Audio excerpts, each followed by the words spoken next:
میں نے جو متعدد مواقع سے آیات مبارکہ آپ کو سنائی کہ ہر جگہ پر چوٹی کی چیز صبر ہے، آخری چیز جو بیان ہوتی ہے وہ صبر ہے۔ سورۃ العصر میں آخری بات وَتَوَاصَوْا بِالصَّبْرِ یا ایھا الذین آمنوا استعینوا بالصبر والصلاۃ، اے ایمان والو مدد حاصل کرو صبر سے اور نماز سے۔ ان اللہ مع الصابرین، اللہ تعالیٰ صبر کرنے والوں کے ساتھ ہے۔ اور پھر آگے چل کر وَبَشِّرِ الصَّابِرِينَ الَّذِينَ إِذَا أَصَابَتْهُمْ مُصِيبَةٌ قَالُوا إِنَّا لِلَّهِ وَإِنَّا إِلَيْهِ رَاجِعُونَ، اے نبی بشارت دیجئے، خوشخبری دیجئے ان صبر کرنے والوں کو کہ جن پر جب بھی کوئی تکلیف یا مصیبت نازل ہوتی ہے تو کہتے ہیں کہ ہم اللہ ہی کے ہیں اور اللہ ہی کی طرف ہمیں لوٹ جانا ہے۔ صبر کا مفہوم ہے اپنے آپ کو تھامنا، روکنا، برداشت کرنا، تحمل کرنا، اور جو بھی اپنا ایک طے شدہ مقصد ہے کسی بھی مخالفت سے بددل ہوئے بغیر، کسی بھی تکلیف یا مصیبت سے ہراساں ہوئے بغیر اس کی طرف پیش قدمی کیے چلے جانا۔ بڑی سخت سردی پڑ رہی ہے، فجر کا وقت ہے، گرم پانی کا اہتمام نہیں ہے، اب اس وقت فجر کی نماز کے لیے اٹھنا، ٹھنڈا پانی اگر ہے تو وضو تو کرنا ہوگا، اس ٹھنڈے پانی سے وضو کرنا، اس وقت لحاف سے نکلنا ہی بہت مشکل، ٹھنڈے پانی سے وضو کرنا اور مصیبت۔ یہ جب تک انسان میں صبر کا مادہ نہ ہوگا ممکن ہی نہیں۔ اس کو کہیں گے صبر علی الطاعہ، اطاعت پر صبر کرنا۔ ناگواری محسوس ہو رہی ہے لیکن اس ناگواری کو برداشت کرتے ہوئے انسان اللہ کے حکم کے اوپر جمع رہے، اللہ کے حکم پر عمل کرے۔ یہ کیا ہے؟ یہ صبر ہے۔ اگر یہ صبر نہیں ہے تو ظاہر بات ہے کہ انسان اللہ کے اس حکم پر عمل نہیں کر سکے گا۔ صبر کا مادہ نہیں ہوگا تو آپ کام نہیں کر سکیں گے۔ اور اسی کا ایک دوسرا رخ ہے، جب آپ دعوت حق کے لیے کھڑے ہوں گے پہلا قدم کیا آتا ہے؟ استہزاء، تمسخر، مذاق اڑانا، جس کی میں مثال اب دینا چاہتا ہوں محمد الرسول اللہ صلی اللہ علیہ وسلم کی شخصیت سے۔ دیکھیے ہم کیا اور ہماری بساط کیا، ہم کیا مبلغ ہوں گے، کیا داعی ہوں گے، ہمارے اپنے دامن پر داغ ہوتے ہیں، لیکن یہ کہ محمد الرسول اللہ کے دامن پر کوئی داغ تھا؟ ان کو تو سارے مکے والے الصادق الامین کہتے تھے، نہایت محبوب شخصیت تھے، ان کے لیے تو جا صادق جا الامین یہ الفاظ سننے میں آتے تھے، آنکھوں کا تارا۔ لیکن جب آپ نے دعوت اب شروع کی، اب قرآن مجید میں دیکھیے کسی نے کہا مجنون ہو گئے، دماغ خراب ہو گیا، پاگل ہو گئے، اجی شاعر ہیں، کچھ شعر جوڑ لیتے ہیں ہم پر دھوس جماتے ہیں۔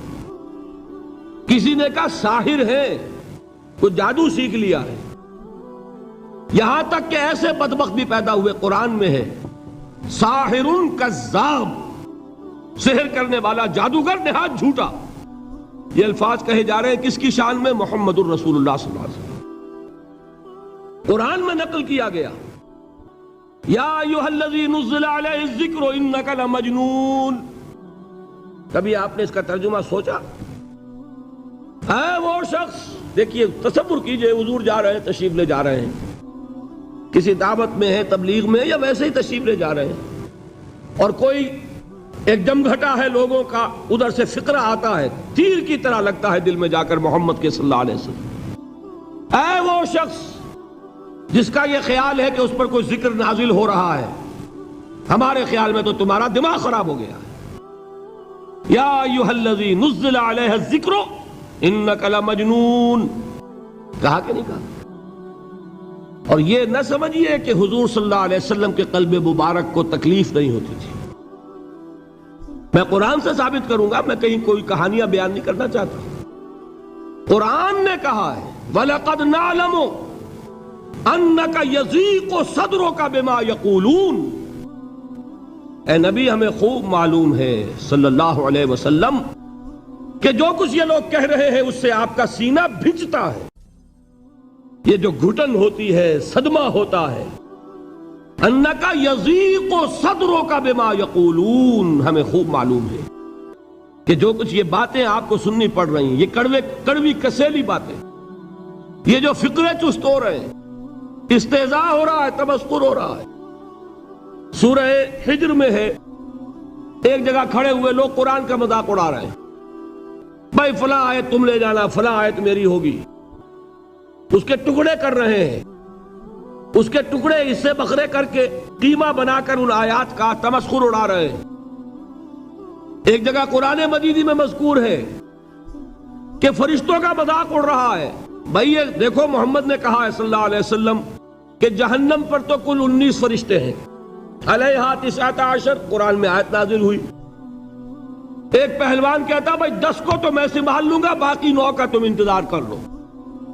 یہ باتیں آ رہی ہیں حضور کے کانوں میں، کلام الہی کے ساتھ کیا سلوک ہو رہا ہے، مجھ پر کیا فقرے چست کیے جا رہے ہیں، مجھ پر جس طریقے سے استہزاء اور تمسخر کا رویہ اختیار کیا گیا ہے، دل بھج رہا ہے، دل میں صدمہ ہے۔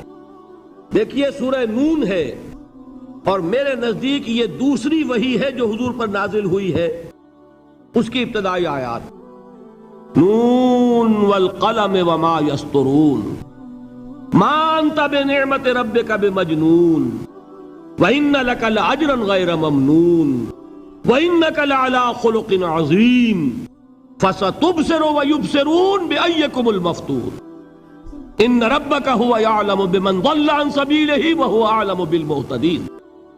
نون، قسم ہے قلم کی اور جو کچھ یہ لکھتے ہیں۔ اے نبی آپ اپنے رب کی نعمت سے مجنون نہیں ہیں۔ یہ کیوں کہا جا رہا ہے؟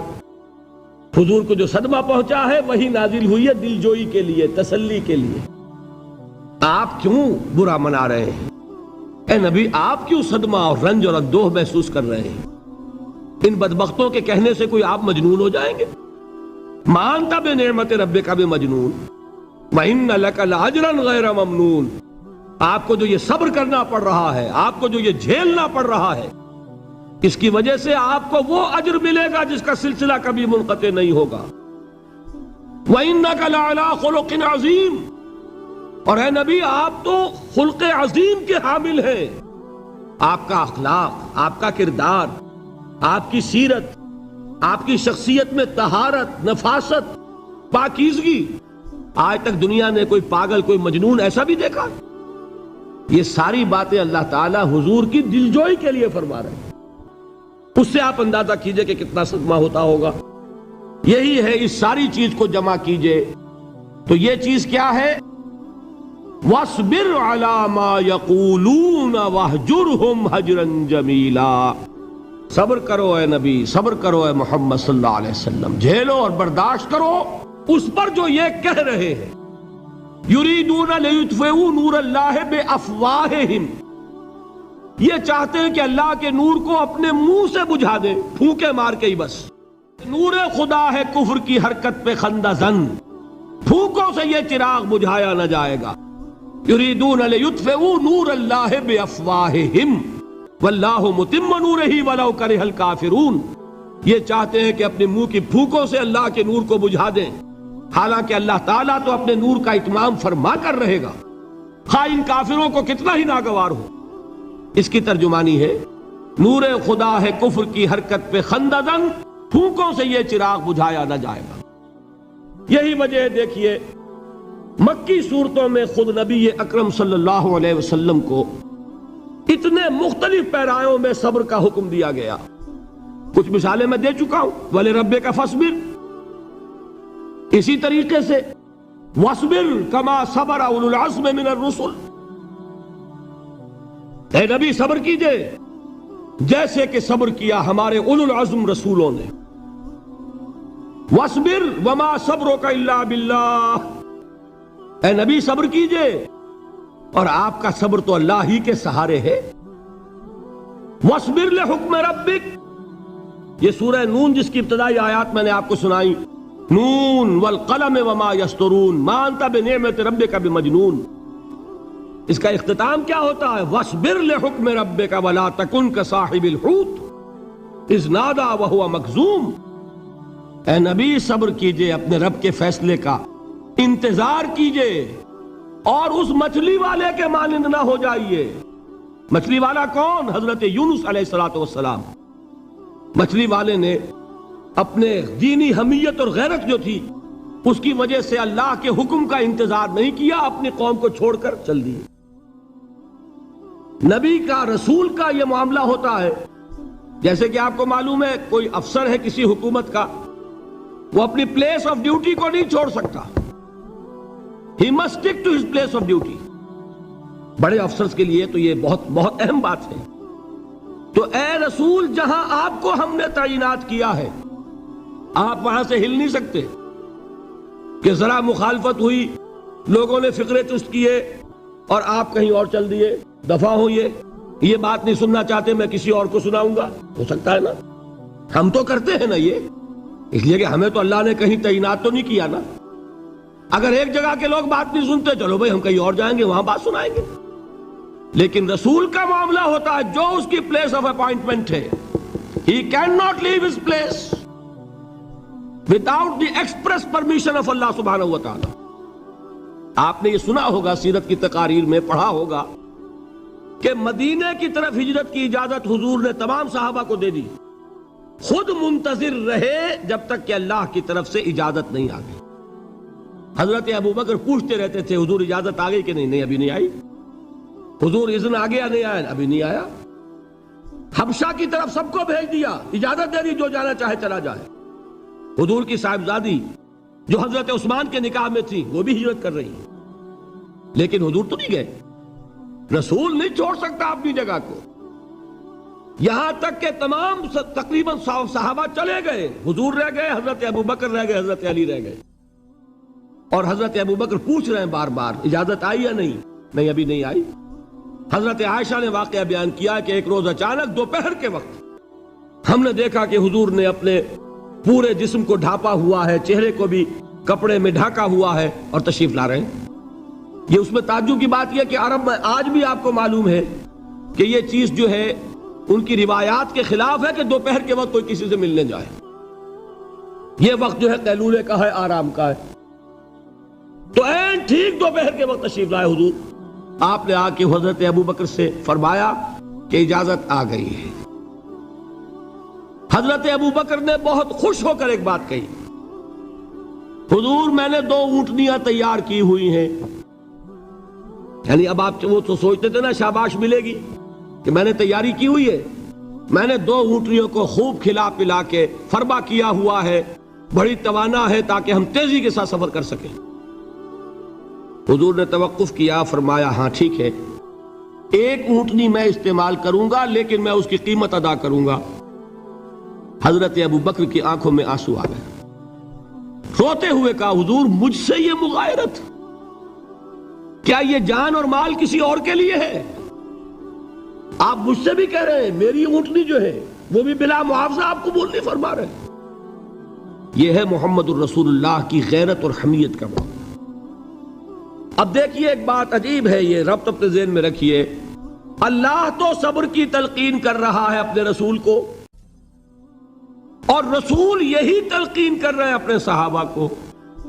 صبر کرو، جھیلو، برداشت کرو، ہاتھ مت اٹھانا، کوئی جوابی کارروائی نہیں ہوگی، بلکہ اپنے اوپر جھیلو جو کچھ جھیلنا ہے، ڈٹے رہو، پیچھے مت ہٹنا، یہ صبر ہے.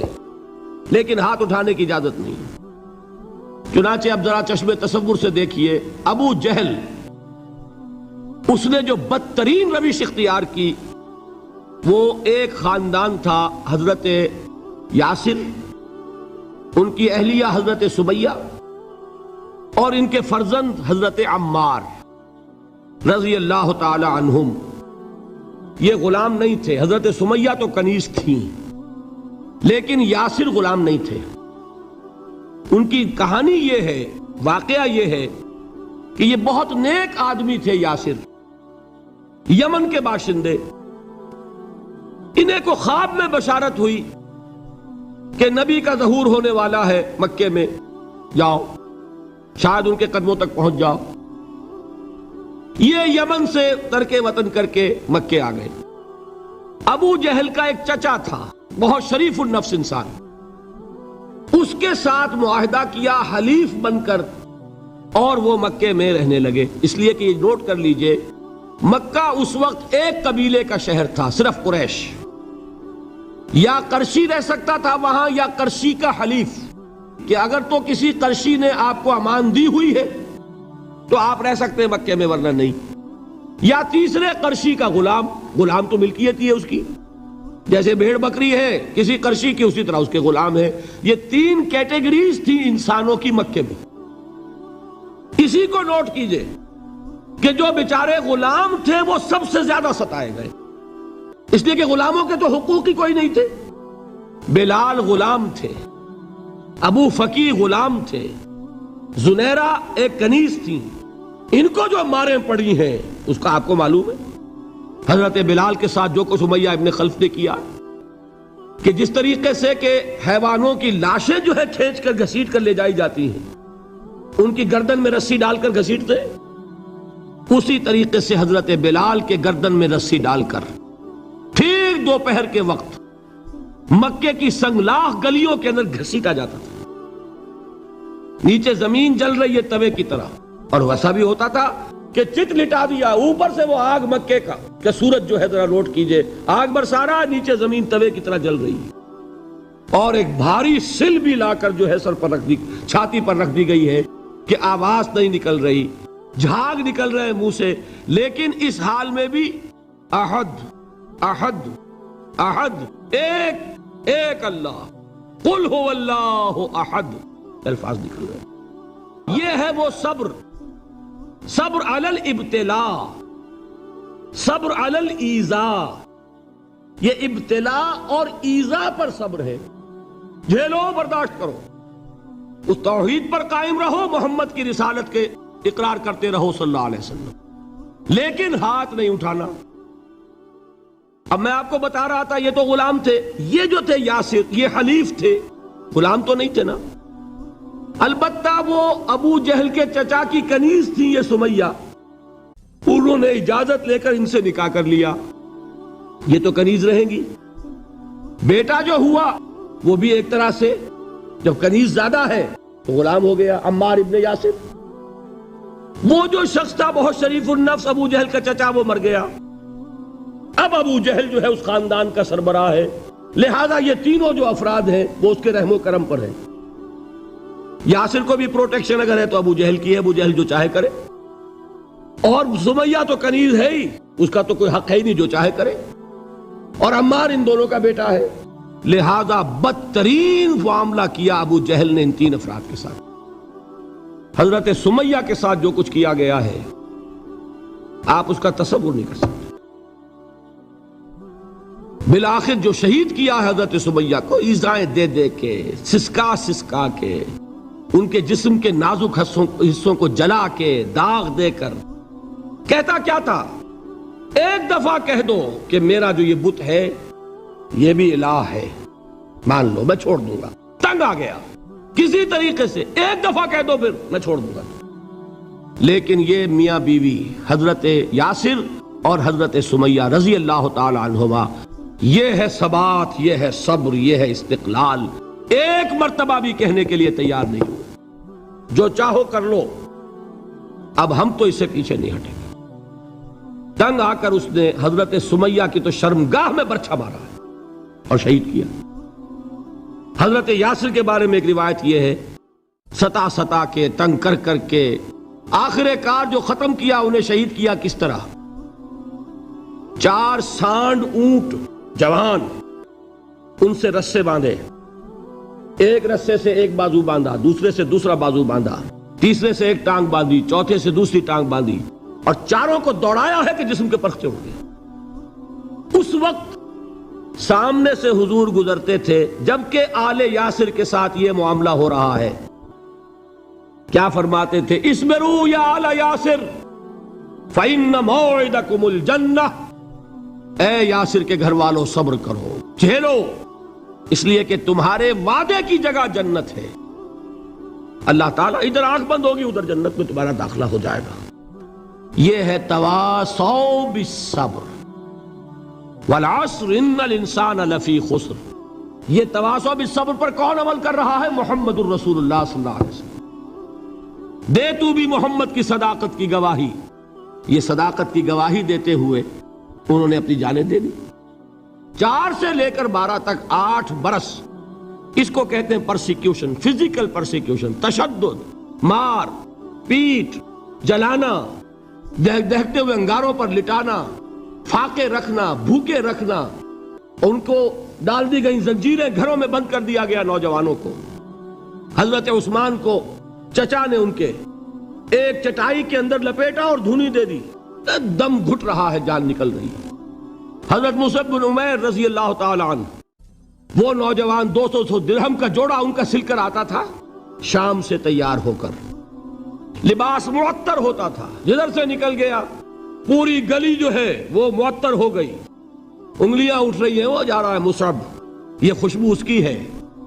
اس مصعب کے ساتھ کیا سلوک کیا؟ باپ تو مر چکا تھا، ماں نے پالا تھا، دولت بہت چھوڑ کر گیا تھا باپ، لہذا ماں نے بڑے ناز و نام میں پالا، بڑے لاڈ پیار میں. 200 درہم کا جوڑا تیار ہو رہا ہے. لیکن یہ کہ آپ کو معلوم ہے عرب کے اس معاشرے میں عورت کی کوئی حیثیت نہیں تھی، ماں کا اختیار نہیں تھا. چچا تھا اب سربراہ خاندان کا. چچا نے کہا مصعب، اگر تم نے اپنے باپ کا دین چھوڑ دیا ہے تو باپ کی دولت پر بھی تمہارا کوئی حق نہیں ہے، نکل جاؤ گھر سے. اس نے یہ سوچا تھا کہ مصعب کے ہوش ٹھکانے آ جائیں گے، دن میں تارے نظر آ جائیں گے، ناز و نام میں پلا ہوا گھر سے نکل کے جائے گا کہاں؟ یہ سارا نشہ جو ہے توحید کا یہ حیران ہو جائے گا. حضرت مصعب کا جواب بالکل برعکس تھا. اچھا ٹھیک ہے چچا جان، میں گھر چھوڑتا ہوں. وہی بات جو کبھی کہی تھی ابراہیم نے. باپ نے کیا کہا تھا؟ واجرنی ملیہ، جاؤ چلے جاؤ، دفع ہو جاؤ میری نگاہوں سے. حضرت ابراہیم نے کیا جواب دیا تھا؟ سلام علیک ساستغفر لک ربی انہ کان بی حفیہ. اچھا ابا جان، آپ کا حکم یہی ہے تو میں چلتا ہوں، آپ پر سلامتی ہو. میرا رب مجھ پر بڑا مہربان ہے، میں اس سے آپ کے لیے استغفار کروں گا. چل دی. یہی جو ہے حضرت ابراہیمی کی نسل ہے نا قریش. آج ابراہیم کے ایک بیٹے کے ساتھ وہی معاملہ ہو رہا ہے مصعب کے ساتھ، اور مصعب چلنے کے لیے تیار ہو گئے. چچا نے سوچا، میں سمجھتا تھا کہ ہوش ٹھکانے آ جائیں گے، یہ تو تیار ہو گیا نکلنے کے لیے. غصے میں آ کے اگلی بات کہی، یہ کپڑے جو پہنے ہوئے تم نے یہ بھی اسی مشرک باپ کی کمائی کے ہیں، اتارو ان کو. وہیں کپڑے اتارے، مادر زاد برہنہ گھر سے نکالے گئے. ماں کے پاس پہنچے، ماں نے آنکھوں پر ہاتھ رکھے. مصعب کیا ہوا؟ ماں سے کہتے ہیں کہ ماں میں موحد ہو گیا. اور وہاں سے گئے، پھر حضور کی خدمت میں کپڑے کہیں سے مانگے ہوں گے. یہ مصعب ہیں 200 درہم کا جوڑا پہننے والے. جب حضور پر مدینے کے 12 افراد ایمان لائے تھے، بیعت عقبہ اولیٰ ہوئی، انہوں نے کہا کہ حضور ہمیں کوئی شخص اپنا ایسا شاگرد دیجئے جو ہمیں قرآن پڑھا سکے. حضور نے حکم دیا مصعب جاؤ، اب مدینے جاؤ، یثرب جاؤ، یثرب والوں کو قرآن پڑھاؤ، انہیں تبلیغ کرو. مصعب گئے ہیں وہاں، 1 سال کی کمائی 75 افراد لا کر حضور کے جھولی میں اگلے سال ڈال دیے کہ حضور یہ میری 1 سال کی کمائی ہے. 72 مرد 3 عورتیں. بہرحال وہ مصعب بن عمیر ہیں جو غزوہ احد میں شہید ہوئے، اور جب شہید ہوئے تو ان کے جسم پر صرف ایک چادر تھی. یہی چیزیں ہیں اصل میں کہ جو ہمارے دلوں کو منور کرنے والی ہیں نور ایمان سے. وہ علم بردار تھے غزوہ احد میں، جھنڈا مسلمانوں کا ان کے پاس تھا. ایک ہاتھ پر ایک شانے پر وار پڑا، ہاتھ کٹ گیا، دوسرے سے تھاما، دوسرے پہ کٹ گیا، اب دونوں حصوں کے بچے ہوئے ٹکڑوں سے جھنڈے کو تھاما، گرنے نہیں دیا، یہاں تک کہ شہید ہو گئے. گرے ہیں تو جھنڈا گرا ہے. شکل میں حضور سے بہت مشابہ تھے. خبر اڑ گئی کہ محمد شہید ہو گئے صلی اللہ علیہ وسلم. یہ مصعب بن عمیر کا واقعہ ہے. جب ان کو اب دفن کرنے کا وقت آیا، اور شہید کے لیے کفن جو ہے اس کا وہی لباس ہوتا ہے جو شہادت کے وقت ہو. حضور کے سامنے ایک پرابلم پیش کیا گیا. حضور، مصعب کے جسم پر تو ایک چادر تھی، اور وہ چادر بھی اتنی چھوٹی ہے، یعنی 2 گز کی چادر بھی نہیں ہے. اس سے اگر سر ڈھانپتے ہیں مصحف کا تو پیر کھل جاتے ہیں، پیر ڈھانپتے ہیں تو سر کھلتا ہے، کیا کریں؟ حضور نے فرمایا سر ڈھانپ دو چادر سے اور پیروں پر گھاس ڈال دو۔ یہ آخری لباس ہے جو محمد کے اس دیوانے کو اس دنیا سے رخصت ہوتے ہوئے ملا ہے، جس کا 200 درہم کا جوڑا چلتا تھا۔ یہ ہے صبر۔ برداشت کیا کہ نہیں کیا؟ یہ خباب بن الارت پیشے کے لحاظ سے لوہار تھے۔ سوچئے ایک زندہ انسان کو دہتے ہوئے انگاروں پر لٹایا جا رہا ہے، ان انگاروں سے کھال جلی، کمر کی چربی پگھلی، اس پگھلنے والی چربی سے وہ انگارے ٹھنڈے پڑے۔ یہ سب کچھ جھیل رہا ایک شخص۔ سوچنے والوں نے سوچا نہیں ہوگا کیا جرم تھا ان کا، تو بڑا شریف آدمی ہے، بہت اچھا کاریگر ہے، وقت پر کام دیتا ہے، مناسب اجرت لیتا ہے، یہ کیا ہوا؟ کہ کوئی جرم نہیں، جرم صرف ایک ہے، ایک اللہ کو مانتا ہے اور محمد کے دامن سے وابستہ ہے صلی اللہ علیہ وسلم۔ فاستعینوا بالصبر والصلاۃ، مدد حاصل کرو کس سے؟ صبر سے اور نماز سے۔ ان اللہ مع الصابرین، جان لو کہ اللہ تعالیٰ صبر کرنے والوں کے ساتھ ہے۔ وَلَا تَقُولُوا لِمَنْ يُقْتَلُ فِي سَبِيلِ اللَّهِ أَمْوَاتٌ، اور ہرگز نہ کہو اسے جو اللہ کی راہ میں قتل ہو جائے کہ وہ مردہ ہے۔ بل احیاء ولکن لا تشعرون، نہیں، وہ زندہ ہے لیکن تمہیں ان کا شعور نہیں ہے۔ اور سنیے اب یہ آیت اہم ترین ہے صبر کے موضوع پر۔ وَلَنَبْلُوَنَّكُمْ بِشَيْءٍ مِّنَ الْخَوْفِ وَالْجُوعِ وَنَقْصٍ مِّنَ الْأَمْوَالِ وَالْأَنفُسِ وَالثَّمَرَاتِ وَبَشِّرِ الصَّابِرِينَ، اور دیکھو ہم تمہیں آزمائیں گے۔ وَلَنَبْلُوَنَّكُمْ، ہم لازماً آزمائیں گے تمہیں، بِشَيْءٍ مِّنَ الْخَوْفِ، خوف کی کیفیت طاری کر کے، والجوع، بھوک، فقر اور فاقہ، ونقص من الاموال، مالی نقصان، والانفس، جانی نقصان، والثمرات، اور ثمرات، پھلوں اور میووں کا نقصان۔ میرے نزدیک یہاں پر ثمرات کا مفہوم ایک اور بھی ہے۔ ایک تو صاف تھا کھجور کی فصل تیار ہے، غزوہ تبوک جانے کا حکم مل گیا، کون اتارے گا؟ اور کھجور وقت پر اتری نہیں، برباد ہو جائے گی۔ یہ ہو رہا ہے نا میووں کا نقصان۔ اور میرے نزدیک یہاں یہ بھی ہے، بسا اوقات بہت سی محنتوں کا نتیجہ انسان دیکھتا ہے کہ ضائع چلا گیا، میں نے 10 سال محنت کی، حاصل کوئی نہیں نکلا۔ یہ ثمرات کیا ہیں؟ محنتیں، محنتوں کے ثمرات کا ضیاع۔ کوشش آپ نے کی، قسمت کی خوبی دیکھیے، ٹوٹی کہاں کمن، 2-4 ہاتھ جب کے لبے بام رہ گئے۔ Be prepared. ایک شاعر کے یہ اشعار ہیں، یہ فصل امیدوں کی ہمدم، اس بار بھی غارت جائے گی، سب محنت صبحوں شاموں کی اب کے بھی اکارت جائے گی۔ میرے نزدیک یہ ثمرات کا جو لفظ یہاں آیا ہے، وَنَقْصٍ مِّنَ الْأَمْوَالِ وَالْأَنفُسِ وَالثَّمَرَاتِ، سب محنت صبحوں شاموں کی اب کے بھی اکارت جائے گی۔ دھرتی کے کونوں کھدروں میں پھر اپنے لہو کی کھاد بھرو، پھر مٹی سینچو اشکوں سے، پھر اگلی رت کی فکر کرو، پھر اگلی رت کی فکر کرو، جب پھر ایک بار اجڑنا ہے۔ ایک فصل پکی تو بھر پایا، تب تک تو یہی کچھ کرنا ہے۔ ایک مقصد ہے سامنے، انقلاب برپا کرنا ہے۔ ایک کوشش ناکام ہو جائے کوئی پرواہ نہیں، نیکسٹ، پھر تیار رہو ناکامی کے لیے۔ ایسا نہ ہو جو انگریزی میں کہتے ہیں hope for the best but be prepared for the worst. ایسا نہ ہو کہ دوسری مرتبہ ناکام ہو کے بددل ہو جاؤ، تمہاری ہمتیں جواب دے جائیں، نہیں، پہلے سے تیار رہو کہ دوسری مرتبہ بھی ناکامی آئے تو آئے، لیکن جب تک کہ کامیابی حاصل نہیں ہوتی ہمیں یہ کام کیے چلے جانا۔ دیکھیے سیرت میں آیا کہ نہیں یہ واقعہ؟ بدر میں مسلمانوں کو فتح ہوئی تو احد میں زک پہنچی کہ نہیں؟ 70 صحابہ شہید ہوئے کہ نہیں؟ اگر ان کی ہمتیں جواب دے جاتی تو گاڑی کیسے چلتی آگے؟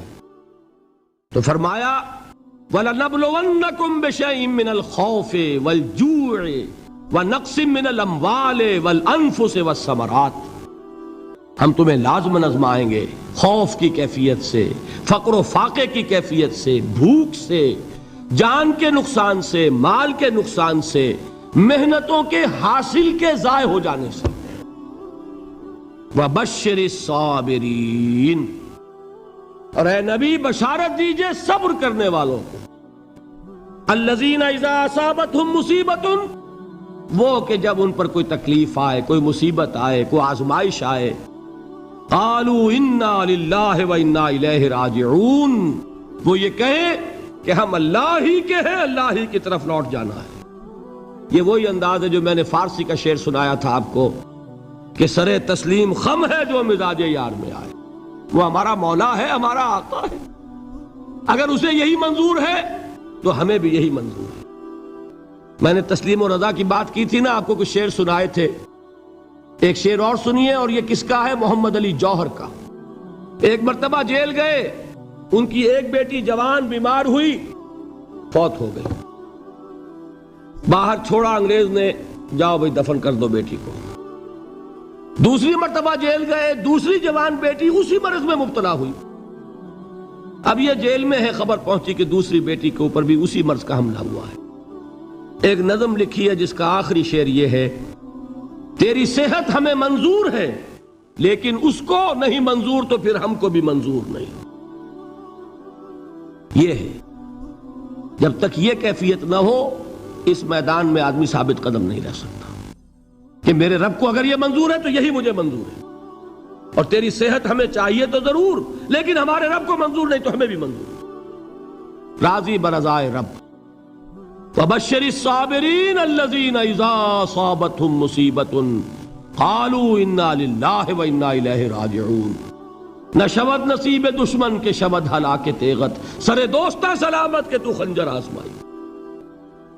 اولئک علیہم صلوات من ربہم ورحمہ، یہی ہیں وہ لوگ جن پر ان کے رب کی طرف سے عنایتیں ہیں اور رحمتیں ہیں۔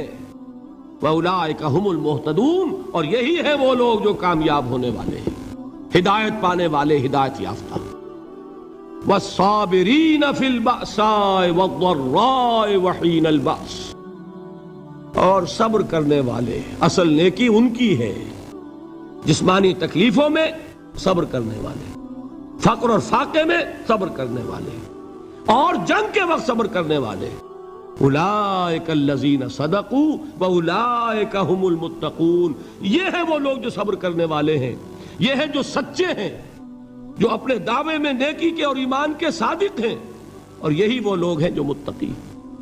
اللہ تعالیٰ نے کیسے کیسے مسلمانوں سے کہا، مسلمانوں تمہیں زک پہنچی ہے تو انہیں بھی تو پہنچی تھی، ان کے 70 نہیں مارے گئے تھے بدر میں، ان کے حوصلے جو ہیں وہ تو پست نہیں ہوئے، وہ اگلے سال آ گئے تم پر چڑھائی کر کے۔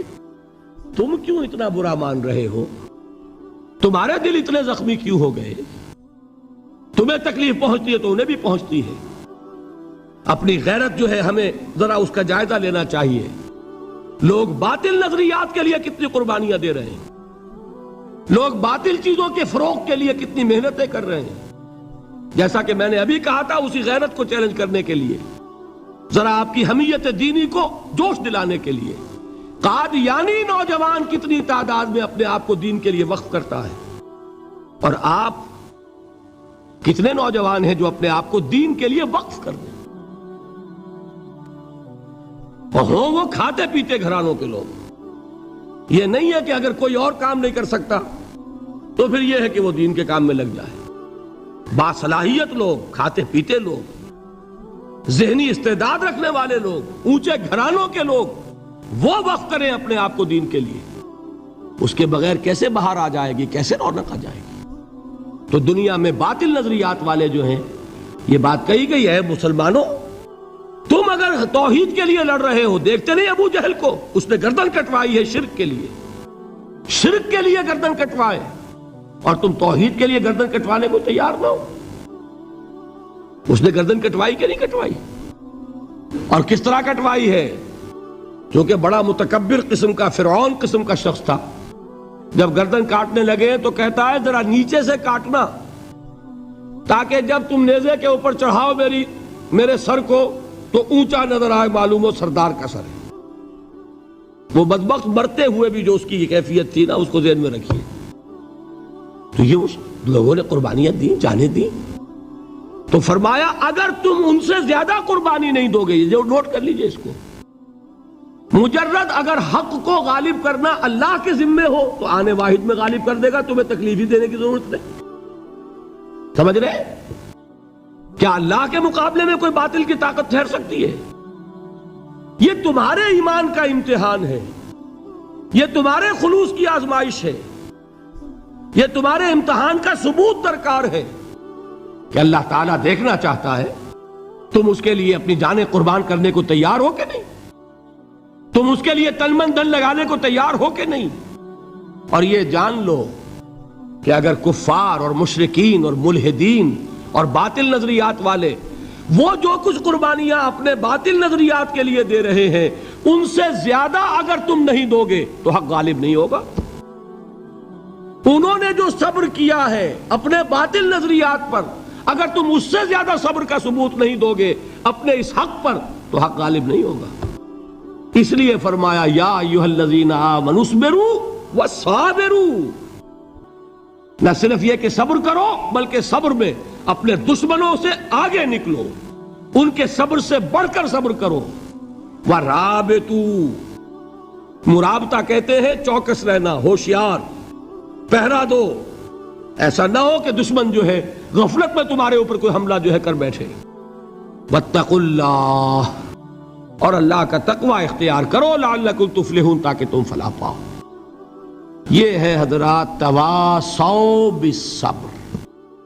میں نے عرض کیا تھا ہر جگہ پر آپ کو چوٹی کی بات صبر ملے گا۔ آیت الکرسی، آیت البر جو میں نے آپ کو سنائی آخر میں، والصابرین فی الباساء والضراء وحین الباس، حامیم السجدہ، وما یلقاها الا الذین صبروا وما یلقاها الا ذو حظ عظیم۔ اس کے بغیر تو نہیں ہوگا۔